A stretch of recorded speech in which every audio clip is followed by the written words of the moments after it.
और सुमति ने एक पुत्र को जन्म दिया जिसका नाम था असमंजस। असमंजस बहुत क्रूर था, अयोध्या के छोटे छोटे बच्चों को पकड़ के कुएं में डाल देता है। तो पिताजी ने इसको घर से बाहर कर दिया। सगर राजा एक बार यज्ञ किए, उसमें घोड़ा छोड़ा गया। घोड़ा इंद्र ने पकड़कर महात्मा कपिल के आश्रम पर बांध दिया। घोड़ा आवे तो यज्ञ पूरा हो, कौन जावे। सगर के 60,000 गए, बाबा जी को गाली देने लगे। महात्मा के कोप के द्वारा 60,000 जल करके राख हो गए। यज्ञ पूरा तब हो जब अश्व आवे, घोड़ा आवे। तो असमंजस का जो बेटा था जिसका नाम था अंशुमान, अंशुमान खोज में चले। मात गंगा का अवतरण है इस कथा में, इसलिए इसको जरूर सुन लीजिएगा। वो महात्मा कपिल से जाकर के मिले, दर्शन किया, कहा गुरुजी मेरे पूर्वज का ये राख पड़ी है, इन्होंने मुझे गालियां दी, मेरे कोप से जल के राख हो गए, ये जिंदे कैसे होंगे। कहा गंगा यदि धरा पर चल करके आ जावे तो ये संभव हो सकता है। अंशुमान ने जीवन भर तप किया। अंशुमान तपस्ते पे गंगा नयन काम्या, तप किया, लेकिन मात गंगा धरातल पर चल करके बिल्कुल भी नहीं आई।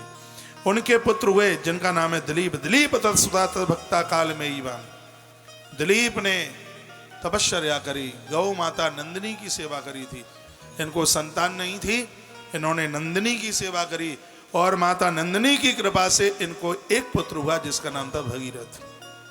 भगीरथ अपने पूर्वजों की खोज में चले, लेकिन आधे से ज्यादा जीवन निकल गया। तब माता गंगा ने दर्शन दिए। अरे हमारे मुख से गंगा माँ का नाम निकल रहा है, इससे ही पाप प्रताप संताप सब छीण हो रहे।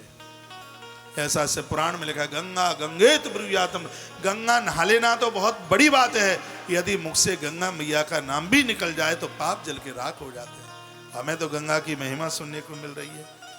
दर्श्यामास तम देवी प्रसन्ना वरदा स्मिते। माँ भगवती गंगा प्रकट हो गई और माँ गंगा ने कहा पुत्र वरदान मांगो, क्या चाहिए। भगीरथ ने कहा माँ मेरे पूर्वजों के उद्धार के लिए धरती पर चल के आ जाओ। मैया ने कहा कि कोपि धार्यता वेगम पतंता में मही तले अन्यथा भूतलम भित्ता निपयासे रसातलम। मेरा वेग इतना है उसको धारण कौन करेगा, और यदि मेरा वेग कोई धारण न कर पाया तो धरती फाड़ के रसातल में चली जाऊंगी। परीक्षित ने, सुखदेव स्वामी कहते परीक्षित सुनो, भगीरथ ने कहा कि माँ रुकिए मैं गुरुजी को पूछ के आता हूँ। उसी समय कपिल मुनि को पूछने को गए। इस कथा का अध्यात्म पुट ये है, गंगा भक्ति है, भक्ति को कैसे धारण किया जा सकता है ये राह तो कोई गुरु ही बता पाएगा, ये समाधान कोई गुरु करेगा। गुरुजनों के बिना कैसे भक्ति प्राप्त की जा सकेगी, कल्पना भी नहीं की जा सकती। मंत्र तो सगरे किताबों में लिखे हैं, लेकिन वो फलीभूत तो तभी होता है जब वो गुरु के मुंह से निकलता है, जब वह बताते हैं वो ही तभी सफलीभूत होता है। भक्ति को धारण करने के लिए गुरु का एक साम्राज्य है। तो गुरुदेव के पास में पहुंचे, गुरुजी ने कहा कि महादेव को प्रसन्न कर लो, क्योंकि गंगा को धारण करने के लिए महादेव की जरूरत है। गंगा भक्ति है और आप किसी भी देवी देवता के पुजारी क्यों नहीं है, यदि शंकर के लिए आस्था नहीं है भक्ति नहीं आएगी। और हूँ एक गुप्त मत सबई कहूँ कर जोरी, शंकर भजन बिना नर भगत न पावहु मोर। जेहि पर कृपा न करहि पुरारी, सोन पाव मुनि भगति हमारी। जिसके ऊपर महादेव कृपा नहीं करेगा उसको भगवान की कभी भक्ति नहीं मिल सकती। एक दिन मैंने बोला है, नहाने के बाद एक लोटिया सूर्य देवता को चढ़ाते हो तो एक लोटा महादेव को जरूर चढ़ाइए। इस गंगाधर को चढ़ाइए और आनंद देखिए, भजन में कितना मन लगता है। एक दिन मैं किन्हीं को पूछ रहा था, मैंने कहा चाचा तुम यहाँ तो सब या तो मेरे चाचा हैं या ताऊ हैं, बाबा लोग हैं। मैंने कहा तुम आरती में नहीं आते, हनुमान जी की आरती में? क्या करे मन ही नहीं लगता। 11 बजे तक दरवाजों पर लोगों के यहाँ बात करने में मन लगता है, लेकिन हनुमान बाबा की आरती में मन नहीं लगता। मन लगाइए। भगवान शंकर को एक लोटा पानी आप चढ़ा करके देखिए, ईश्वर के दरबार से कभी अलग नहीं हो पाओगे।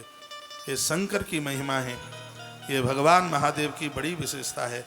भगवान शंकर को ध्यान में लिया, उनका यजन किया, भगवान महादेव प्रकट हो गए, शंकर जी प्रकट हो गए। भगवान भोलेनाथ ने कहा वरम ब्रूयात, बेटा वरदान मांगो, क्या चाहिए? तो कहा प्रभु जी आप ये कृपा कर दें कि माँ भगवती गंगा को आप धारण कर लें, माँ गंगा को स्वीकार कर लें।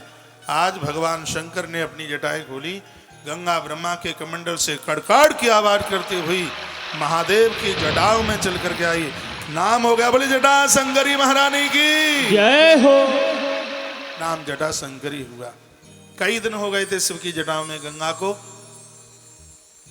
पूछा गया है कि भगवान भगीरथ ने कहा गंगा जी को बाहर निकाल दो। कहा बाहर नहीं निकालूंगा, इससे मुझे बड़ी शांति मिली है। भक्ति से शांति तो मिलती ही है।